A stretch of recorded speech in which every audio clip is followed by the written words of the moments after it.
வணக்கம் ஃப்ரெண்ட்ஸ், மாங்காய் பச்சடி தான் செய்ய போகிறேன்.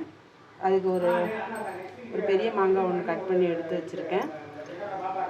ஒரு 3 பச்சை மிளகா, கொஞ்சம் கருவேப்பிலை, எல்லாம் எடுத்துருக்குறேன். மாங்காய் பச்சடி எப்படி செய்யலான்னு பார்க்கலாம் வாங்க. நல்லா காஞ்சிருச்சு. இப்போ எண்ணெய் ஊற்றிடலாம்.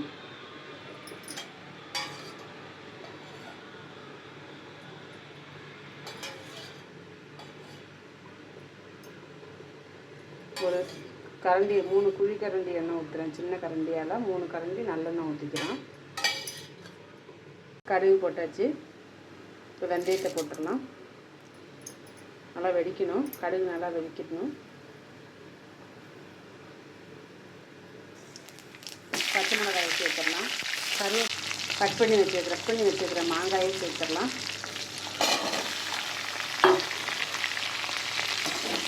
நல்லா எண்ணெயிலே நல்லா வணக்கணும்.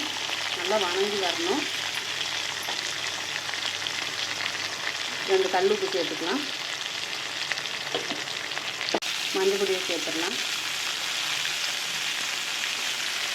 மஞ்சள் பொடியை சேர்த்து நல்லா கலந்து விட்டுடலாம். மாங்காய் நல்லா வணங்கிடுச்சு. இப்போ கொஞ்சமாக தண்ணி சேர்த்துக்கலாம்.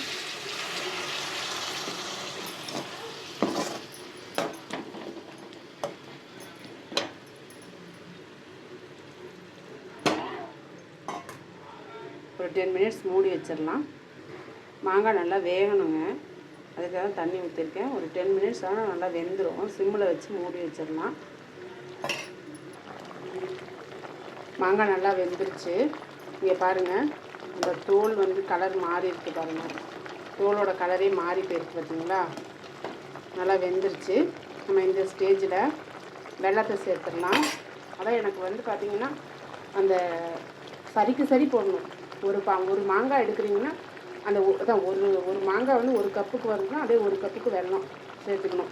இன்னும் கொஞ்சம் கூட வெல்லம் நல்லா சாப்பிட்றவங்க அப்படின்னா கொஞ்சம் எக்ஸ்ட்ரா சேர்த்துக்கலாம். பட் சரிக்கு சரி சேர்த்தா தான் டேஸ்ட்டாக நல்லாயிருக்கும். இதுக்கு கூட்டுக்கெலாம் தொட்டுக்கலாம். இல்லை இனிப்பு பிரியர்கள்னா தோசைக்கு அந்த மாதிரிலாம் கூட தொட்டு சாப்பிட்லாம். சும்மாவும் சாப்பிட்லாம். நல்லாயிருக்கும் இது. இந்த மாதிரி நீங்களும் செஞ்சு பாருங்கள். இப்போ வெல்லத்தை ஆட் பண்ணிடலாம். வச்சுருக்கேன். அந்த வெள்ளைப்பொடியை அதில் சேர்த்துட்டேன். அதையும் நல்லா மிக்ஸ் பண்ணி விட்டுடலாம். மிக்ஸ் பண்ணி விட்டு நல்லா கலந்து விட்டுட்டு சிம்மில் வச்சு மூடி விட்டுடலாம். வெல்லம்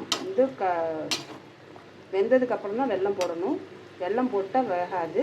அதனால் நம்ம செக் பண்ணிவிட்டு நம்ம வெல்லம் போடணும். இது நல்லா சிம்மில் வச்சுட்டு நல்லா கொஞ்சம் தண்ணி வற்றணும். ஒரு 10 மினிட்ஸில் நமக்கு பச்சடி ரெடி ஆகிடும். மாங்காய் பச்சடி ரெடி ஆயிடுச்சு.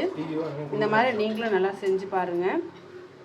லைக் பண்ணுங்கள், ஷேர் பண்ணுங்கள், கமெண்ட் பண்ணுங்கள், மறக்காமல் சப்ஸ்கிரைப் பண்ணுங்கள்.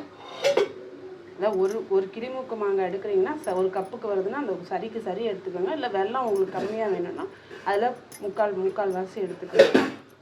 நீங்களும் இந்த மாதிரி ட்ரை பண்ணி பாருங்கள். Thank you friends. தேங்க்யூ ஃபார் வாட்சிங்.